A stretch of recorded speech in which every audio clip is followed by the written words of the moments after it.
Sarah Vine's 10 Years of Meghan. Did Harry really burn his bridges?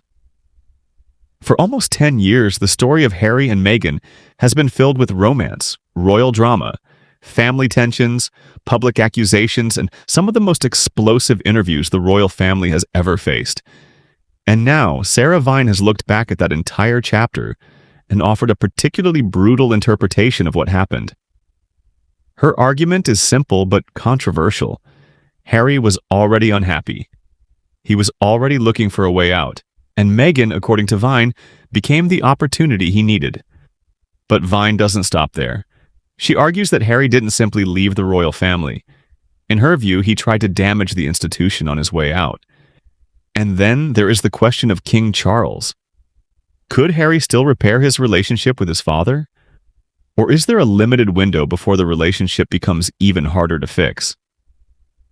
And perhaps the biggest question of all, if Prince William eventually becomes king, would Harry still have a place at the table?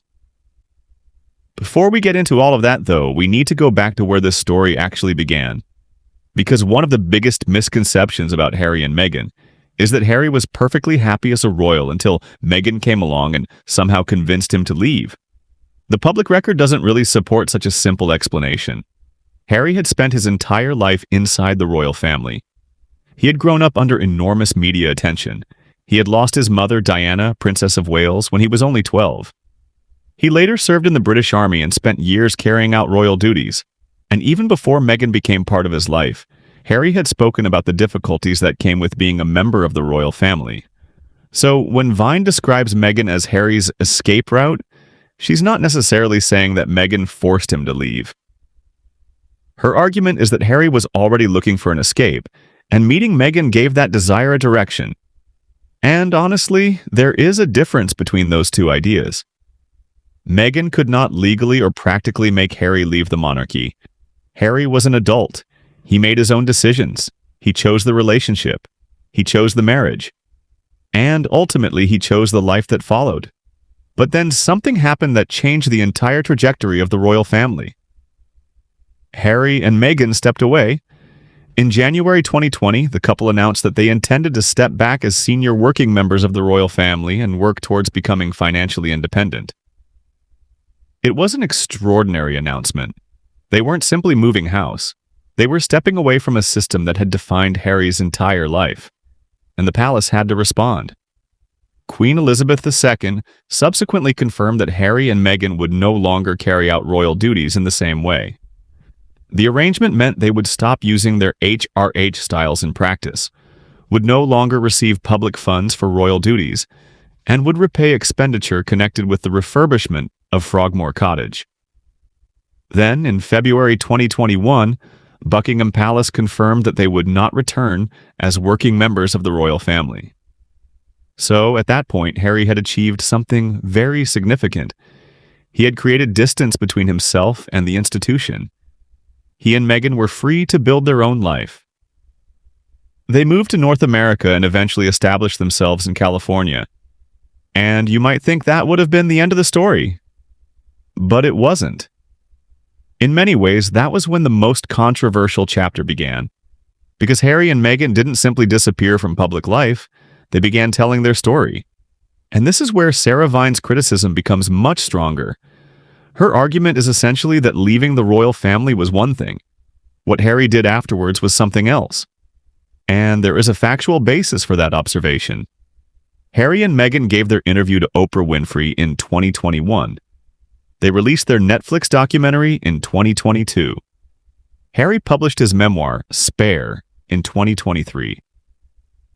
Across these projects, Harry and Meghan discussed their experiences within the royal family and their relationship with the institution. Some of the revelations were deeply personal.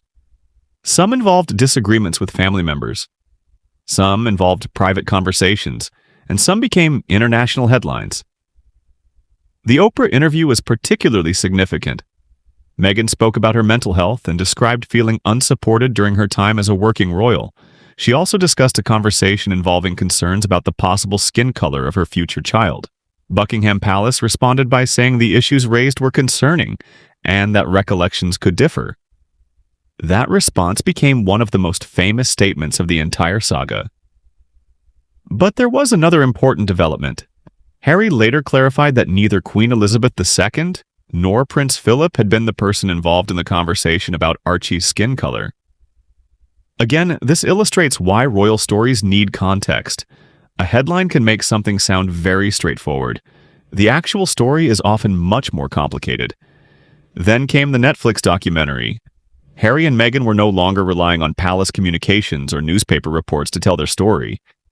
They were telling it themselves. They spoke about their relationship. They discussed the media. They discussed royal life. And they explained why they believed leaving was necessary.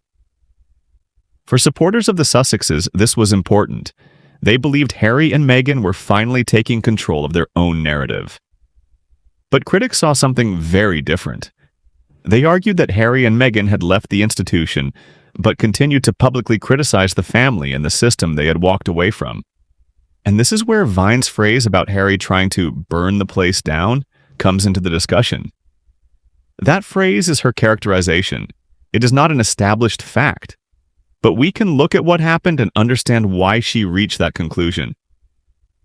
Harry continued discussing his family publicly. Then came Spare. The memoir contained deeply personal stories about Harry's relationship with his brother William and his father Charles. It described disagreements, arguments, and private experiences from Harry's life. And suddenly the conflict wasn't simply between Harry and an institution. It was also about individual family relationships. That changed the nature of the story. Because you can leave a job, you can move away from an institution, but family relationships are much harder to separate from. And once private family disagreements become public, rebuilding trust can become extremely difficult. This is probably where the biggest disagreement between supporters and critics of Harry lies. Supporters say, Harry had a right to tell his story. Critics say, Harry could have told his story without revealing so many private details, and both sides can point to something that sounds reasonable. Harry experienced things from his own perspective, but his family members have their own perspectives too. And the public doesn't have access to every private conversation that took place behind palace doors.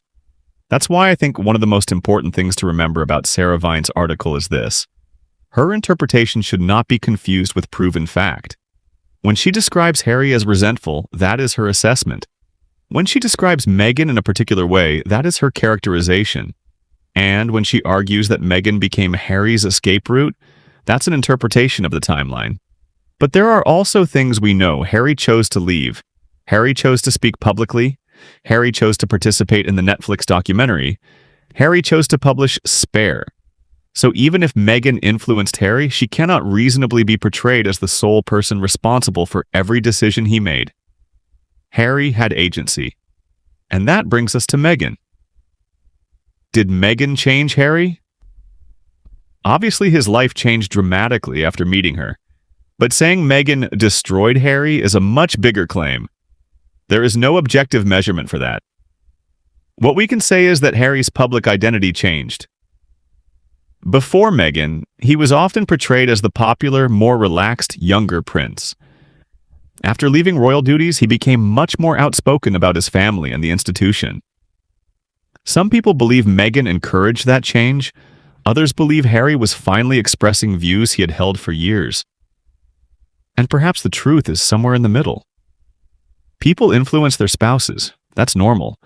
But Harry was not a helpless person being controlled by Meghan. He made choices, and he will ultimately have to live with those choices. Now let's talk about another part of Sarah Vine's commentary, the future relationship between Harry and King Charles.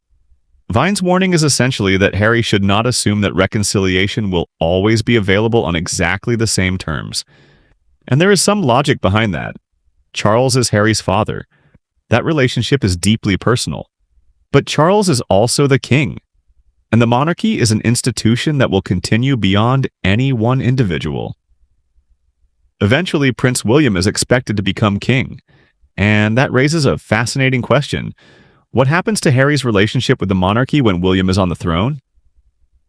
We don't know. Anyone claiming to know exactly what William will do is speculating. William has not announced that he will permanently reject his brother, There is no official rule saying Harry could never be welcomed back into the family, but there is no guarantee of reconciliation either. And that's the difficult reality.